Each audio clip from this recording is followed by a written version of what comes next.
What's popping while? Welcome back to another YouTube video, and today we are doing another film review. First, before we start, we might notice that this isn't my voice. I have been very busy, and my voice has gone, so for now I will be using this voice, but these words are all mine. It is still all my own thoughts and opinions, just not my voice saying them. I once again apologize for the inconvenience, and with that out of the way, we can jump straight into the review. We cannot keep meeting like this. It's you again.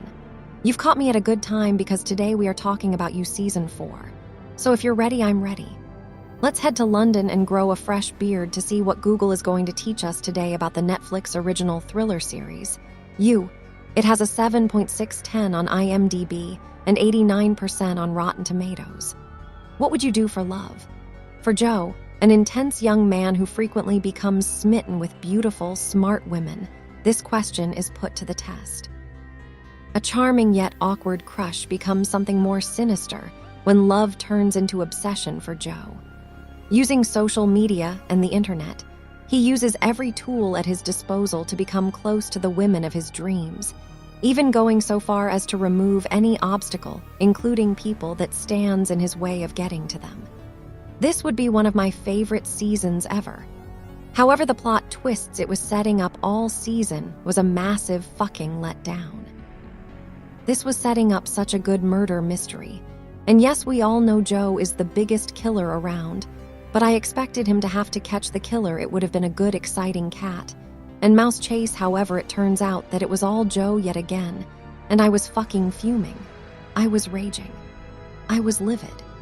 It was such a cheap cop-out. I hated the twist. I was guessing everyone and making up good, solid arguments and reasons to why it would be them for it just to be Joe. It feels like it was setting something way more exciting up, but the reveal was so boring. I genuinely hated it. I was so mad I paused the show and took a break because it was so irritating. Yes, I get why it's Joe. It's always Joe. He's the problem, and everything he has gone through would break him and lead him to have these mental visions and voices. But God, is it such a letdown. Spoiler, by the way, I watched season 5, and there is no mention of this again. No mention of the voice or murderous intent. It just vanishes because he jumped off a bridge and metaphorically killed him. He killed himself and got brought back, and that removed the illness, not how it works in real life. However, there is a sub-story with Carmen from Tracy Beaker, or The Dumping Ground, where she is slowly uncovering that he is a killer, and she is tracking him as he left someone kidnapped in the cube. Yeah, he left someone kidnapped. He can't remember what he's been doing, so we have some mystery, and it's clever how they reveal it because it has been teased to us throughout the show. Subtle little hints of where the cube is and his secret hideout is. This is one of the best things this season. His love interest isn't that exciting. It's just a rich girl, and he kills her dad to set her free from him, but she ends up taking the company and never really getting her freedom. It is very creative, and the only season not set in America for whatever reason. It's the UK, yes, in universe Joe is in hiding. But why did he have to go to the UK? Why not somewhere else in America? And he also grew a beard. I didn't mind a Joe with a beard, it looked quite good.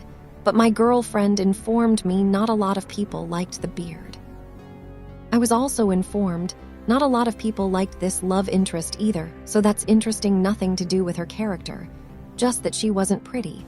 And I think that's awful, she wasn't a great character, so if that was the reason, fair, valid arguments. But because she isn't pretty. Pretty is a spectrum, and one man's trash I'd another man's treasure, so Joe liked her, and that's all we need to know. Plus, she isn't that bad looking. I've got a very gorgeous girlfriend, so I have taste, and I know ball.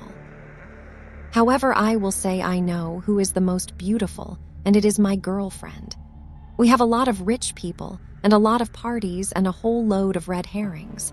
It leads you on giving you false clues and hints to a killer that isn't there, or is more in front of your very eyes. I feel like it could have been done in a clever way if we didn't know Joe. If this was a season 1, it could have been amazing, but felt obvious and made me feel stupid for not getting it. It's just right there the whole time. Joe is a killer, so it's naturally going to be him. It's a different kind of season this time, though it mixes up the formula, and makes it slightly more interesting. However, I'm a salty little bitch and will knock it down points for making me feel like a fool. It's a whole new ballpark for Joe. He's never been in these situations, so can be used for very interesting kills and plans, which we love to see. This season has its own brand new set of characters that Joe ends up with, but these characters follow the trend of being unlikable, so it feels justified when they die. These new characters are rich slobs who just party and look at others and expect everything. It's annoying to see as a middle-class person like myself. It's annoying to see it when they rub it in or just say work harder. I'm working as hard as I can at a minimum wage job, and it's not going to get me to where you are because you were born into it. It's annoying, it's in your face, and it's obnoxious, so it's hard to care about these characters. It's hard to get that connection and not feel like maybe they deserve it. It had potential, I'm just saying it fell a let flat, leaving me feel underwhelmed, so I'ma give it a disappointing 4/10. So let me know what you think in the comments below. Other than that, I think that wrapped it up, and I'll see you all in the next one. Have a nice day, and I'll see you in the next one. Stay home and stay safe. What's popping, why all? Welcome back to another YouTube video, and today we are doing another film review. First, before we start, we might notice that this isn't my voice. I have been very busy, and my voice has gone, so for now I will be using this voice, but these words are all mine. It is still all my own thoughts and opinions, just not my voice saying them. I once again apologize for the inconvenience,